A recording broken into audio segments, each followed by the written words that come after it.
Dia faly miarabantsika manaraka an'ity serasera 3 minitra androany ity indray. Misy zavatra ho zaraiko ela amintsika androany momba ny atao hoe ambaratonga ny finamanana. Zany hoe ny finamanana dia misy ambaratonga farany ambany, dia misy ny ambaratonga ambony.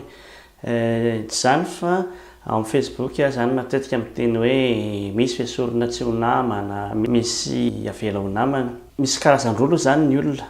Voalohany indrindra dia ny olona ataonao namana, dia avy eo ny olona ataonao fahavalo. Fa amin'ny resaka namana amin'izay zany no asiako resaka kely. Misy olona izay antsoina hoe namana. Kanefa ny namana rehetra tsy voatery hitovy. Mandanga kosa isika raha ohatra ka miteny hoe ny namana rehetra dia ataontsika mitovy lenta daholo, mihitsy hoe miresaka zavatra anankiray amin'ny namana anankiray ianao fa tsy resahanao amin'ny namana anankiray. Fa misy resaka indray na lazainao amin'iny amin'ny namana anankiray iny izay tsy lazainao amin'ilay namana anankiray hafa. Zany hoe samy manana ny toerany zany. Matetika mampatonga karazana hoe asarotam-piaro. Angamba izay ny ilazana anazy satria rehefa ohatra ka hoe miteny ianao hoe andao hiaraka aorian'anina isika mpinamana.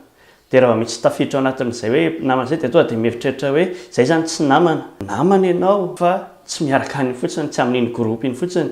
Misy groupe hafa indray ianao sy ny olona hafa indray no mandeha amin'ny toerana anankiray. Zany hoe tsy tokony fampiolon'olona zany, samy manana ny rehefa ohatra ka hoe tsy mandeha aloha ianao amin'ity groupe ity dia mieritreritra fotsiny hoe tsy anisan'izay namana mandehana izay ahako. Mandeha indray ianao amin'ny groupe anankiray tsy mizesy tena hoe zahako ny tena namana fa za mandeha aty.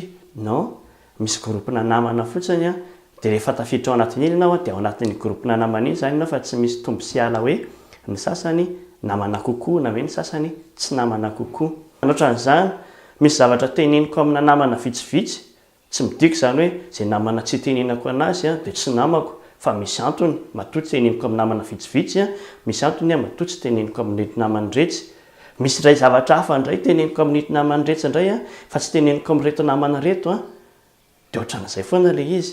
Ianao raha ohatra ianao ka hoe bevoka ohatra fotsiny izany, ianao ve dia teny amin'ny olona rehetrarehetra avy hatrany hoe za bevoka, misy olona fidianao hoe reto ny fidianako anazy. Dika izay kory tsy hoe tsy mahatoky an'iretsy ambadika rehetra ianao, fa rehefa ohatra indray ka miteny ianao hoe za nambady, mety reto olona reto indray ny tenenanao anazy fa tsy ilay olona tenenanao hoe za bevoka.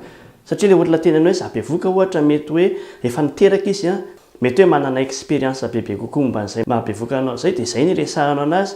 Ilay olona tenenanao hoe manambady indray mety hoe olona efa nanambady izy dia izay indray ny resahanao anazy. Fa tsy hoe ny olona namana rehetrarehetra tenenina hoe za bevoka dia avy eo za koa hanambady. Ary tsy hoe rehefa tsy voateny ianao akory dia hoe tsy namana ianao izay. Fa samy manana ny sokajiny mahanamana ny tsirairay, samy manana ny lenta mahanamana ny tsirairay. Izay zany ny zavatra kely resako amintsika androany. Dia raha ohatra ka namako ianao dia efa mifalia fa tsy nataoko fahavalo dia metraka ny veloma antsika rehetrarehetra indray mpinamana foana isika. Inoa tompoko.